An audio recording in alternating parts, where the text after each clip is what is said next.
Okay. Alright, so finally we get some warm weather. Warm weather. Yeah, what happens when you get warm weather? Let's see if I got this thing correct. I'm actually back it up a little bit because I don't think I do. Warm weather. That's kind of funny. Warm weather warrants air conditioning. Air conditioning. So,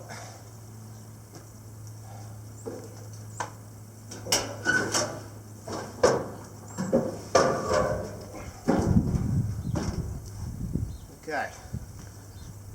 So last year I got a phone call and it was my dad. He's like, hey, last fall, hey, something popped under the hood and I don't have any air conditioning now and it's hot. So I was in the middle of something. I said, just don't worry about it. I'll deal with it later. Open your windows. So he opened his windows and it was like in October or whatever.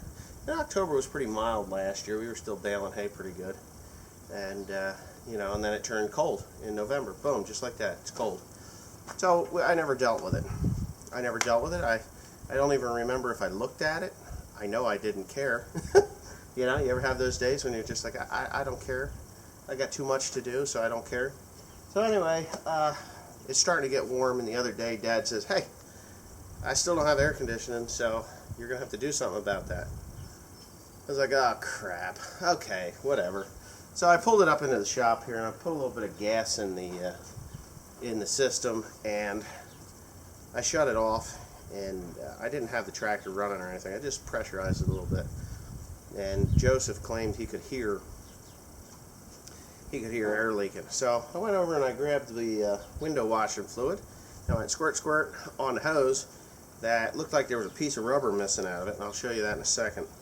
And of course it bubbled up. So let me show you that hose and what it's going to take to get it replaced. Oh, I got to climb up here. Right here. Right here. This right here. So it decided that it would blow up. Boom, pop. Why isn't this camera focusing now? This is a different camera, by the way. You may be noticing that it's a little clearer, but maybe not. So anyways, this hose here blew up, and it goes over here. It's a high pressure line. Real pain in the ass one, you know. It's not really a pain in the ass one. It's just one of those things that takes a little bit to replace. So I called up Deer Country. And I talked to Sean over there. I said, hey Sean, I need a hose. And I had already looked up the part number. So life was good.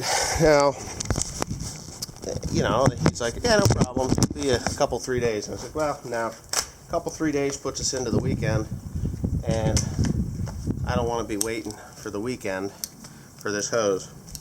So, I don't know if you remember some of my older videos, and I just saw Chucky 2009 buy a tire for his baler, and this is the company that Chucky bought his baler tire, or the tire for his baler from, was Galaxy.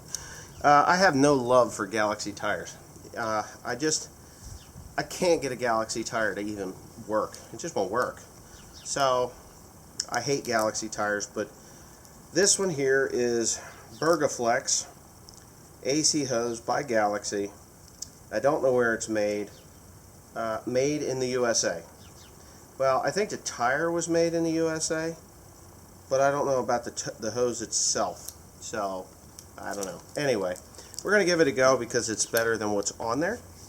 And you're going to see me, I got to get some O-rings to put on here. So first things first, I'm going to go ahead and take the old hose off because the old hose needs to come off. So let me get you up there. Okay, so I don't know how well you're going to be able to see this procedure, but I've got a wire here. Maybe you can't see that. Let me get you down there. I've got a wire right there, and that wire is attached by a wire tie, and I'm going to have to take and cut that off before I can get to the actual line. And it's always good to be prepared, so of course I am prepared with my knife. And that was weird because that wire tie was so brittle it just broke apart. The other thing is there's a lot of dirt and stuff here, So I'm gonna go get a brush. I'm actually gonna wear an air blower. I'm gonna blow that off with some air, and then I'll go ahead and remove the lines so that I can get them, get them off. I'm hoping I've got all the right tools here, which I may not. I don't know. Holy shit, they feel as though they're gonna be metric, but I don't think they are. No, that's a 13/16. I need a 7/8. This one here is, obviously it is a 3/4. So that'd be 50mm. Let me get the right red. I'll turn you on. So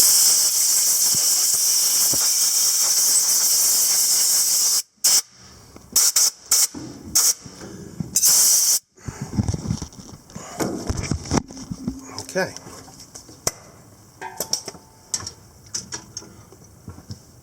Alright, let's get back to work on this one. I think I'm going to get some PB Blaster. Maybe I'll use WD-40. I'll be right back.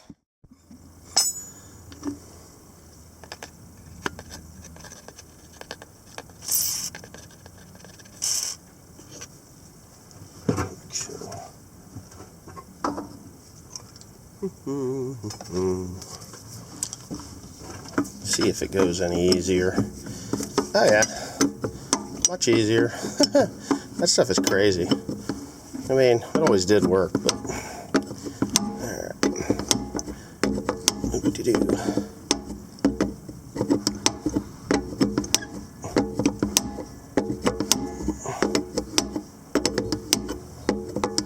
I think Dad's coming. No, he's going home. Alright. Okay. So what I'm going to do, I'm going to get this off here. I'm going to put you back on the tripod. And, we'll go from there. Okay. Huh. That's weird. Almost looks as though the dust went in there. Well, there's no... Why is there no O-ring? Oh. Well, that's a weird one.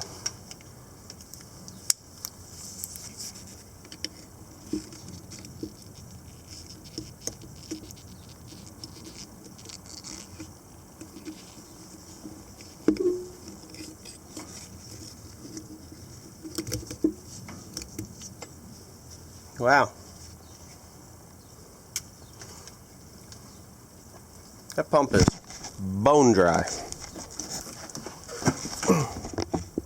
Okay, so what you got to do is you got to match up the right O-rings. You cannot use R134 or R12 O-rings in an R134 system.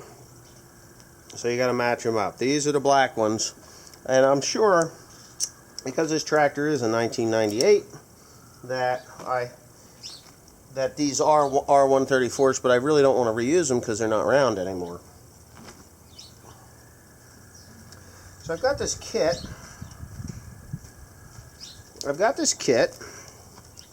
And it is designed specifically for R134. And I'm pretty certain it takes two of these things, obviously. And I just found them. Right there they are. So you put that on there like so. Now, you're supposed to use some kind of a lubricant, right? Well, I really don't have the lubricant that I know of. I'm going to go look. So yeah, we're good. And there it is. So, as long as that fits in there, I should be pretty good. So, I'm going to go look for the lubricant. It's always a good idea to put these tops back on, these caps back on, so that you don't get dirt in there. Dirt will kill an AC system. So, now that I've got that done, I'm going to go ahead and look for the lubricant that I'm pretty sure I have, so I'll be right back. Okay, so I've got this lubricant that I'm going to use, It is not the prescribed lubricant for a simple reason. I like pissing people off. So, I'm going to use, I'm not going to tell you what I'm using. It's not grease, but it is a lubricant that is used for many years for many different things. It's not grease though. It's not WD-40. It's not a sealant, but it will work. So now that they're lubricated up, that should be pretty good to go. Let me put this away. That's what I used.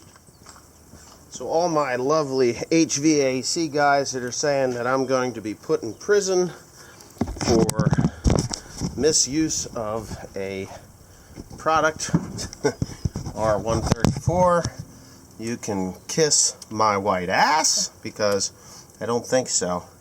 But anyway, that being said, I'm going to go ahead, get you guys down where you belong, down here. I'm going to start putting this sucker back together. Alright, so there it is. Hopefully it all works together the way it's supposed to. See, my problem with these pumps, my problem with these compressors or whatnot, is that they are aluminum. The heads are aluminum, and they put steel in there. That's what they use, steel. And steel and aluminum have a really neat reaction that causes a really neat problem. And generally, and I'm quite lucky I was able to get this off of here with the aluminum threads still intact. I've done that before, taken it out, and the aluminum threads peel off with the steel because they've had some form of an electrolysis problem going on. Oh, what a pain in the ass this is. Okay. So now this one right here should be just fine, because it's steel on steel, and that'll go right together like there's no tomorrow, because aluminum or steel and steel don't bother one another. So here we go, and there. Yeah, so we can do this. See, now that's a different size gizmo.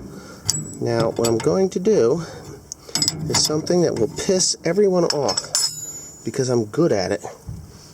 What I'm going to do is, I've got this can of, what do you call it here? I got a can of Freon, or R134.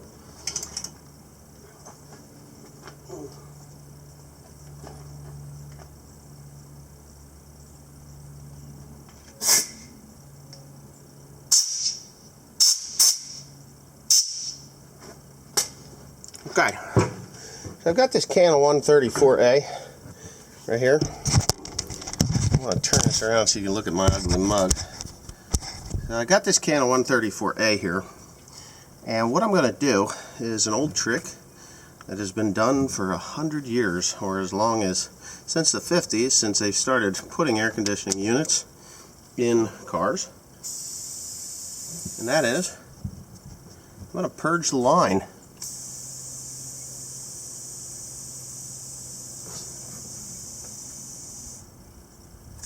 I don't hear it coming out.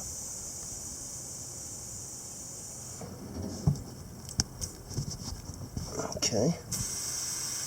Hear that? I'm purging. Okay, no more purging. No more need to purge it. So I've purged the line. That gets all the air out of there. Oxygen, nitrogen that's in the air. Actually, I think not oxygen is the problem, not nitrogen, because most HVAC guys purge their lines with nitrogen anyway. At least that's what I did when I was doing this project. years ago. I had a nitrogen can that I borrowed. And of course the guy's like, sure, you can do that. Or, you don't need to borrow that, Mr. Pandy. You could just do this. And that's what we did. We just purged it with at that time was R12. Before R12 got so ridiculously expensive that nobody on the planet could afford it. So, anyway, I'm going to go ahead and put this in its gaseous state, maybe. Ah, fuck it, I'll put it in liquid. That'll really blow their minds, right? And then I'm going to start the tractor up, and I'm going to finish the process. I'm going to check this for leaks, too, with some... Okay, I'm fairly confident that I've got this thing under control here. My dad has a dog, and the damn dog is really not too good about being a good dog, and it sheds and plugs up air filters in these things, okay? So what happens is, and it's cold in here. I mean, it's not cold, but it's cool in here, so things are working correctly. What happens is if it doesn't pull enough air through the cab filters, it plugs up, and it'll actually freeze up with ice, and now it's really cold, so it must be cycling. It'll freeze up with ice, say it's too cold in here, and then it shuts down, and he has a problem then, because you're not getting enough airflow on there, and it gets hot. But I'm fairly confident I've got it all straightened out, and what I'm going to do, ow, bitch, what I'm going to do is I'm going to take those filters out. I have a pair of new ones, and I'm either going to replace them, or I'm going to just go ahead and blow them out and put them back in, which I'll probably just blow them out and put them back in, because the dog hair, the dog hair just loads them up. Within a month he'll be loaded up again, and that'll be that. So stay tuned, because okay, so I'm going to show you these things. These are actually John Deere filters. Now my father, you know, if I was in the South, I'd say bless his heart. He says that his dog does not shed. Well, I'm going to show you that the dog does shed. Look at this. Have you ever seen a filter plug so freaking bad that it does this? I mean, this is like the dryer after you dry clothes. Let me tilt that down a little bit. Maybe you can get a little better look at it. Here. This is like the dryer after you dry clothes. Now, obviously, there's a lot of pants material or lint from his pants, because Dad's primarily the one that drives this tractor. He's the primary operator of this tractor. It's his job to do all the loading. That's what he does. So anyway, there it is. Yucky, yucky. About a month ago, I changed these filters. I kid you not. About a month ago. And that's filter 1. Here's filter 2. This is dog hair, which is probably good, because, you know, if you didn't know this, a dirty filter cleans better than a clean filter. As it builds with dirt, it allows the dirt to be trapped more easily than it did before it was clean, because clean filter doesn't have anything really to trap dirt with. It just keeps building and building. There has to be a level of God. So there it is. Let me get my air hose. I'm going to blow these out real quick. I think I have it in here even. Oh, I put it away. Can you believe that? It went all to hell, but wow. It's actually cooling off in here really nice. Got plenty of airflow for about a month and a half. He didn't even have heat in here. That's how pathetic it was. And yeah, so he should be pretty good to run loads, okay, with the windows closed now, and he should be happy, because got to keep the old man happy, right? Anyways, thanks for watching. Please comment, rate, and subscribe for more. And thanks, everybody. I am now well over 100,000 subscribers. Now let's get that damn silver play button out of YouTube's pants.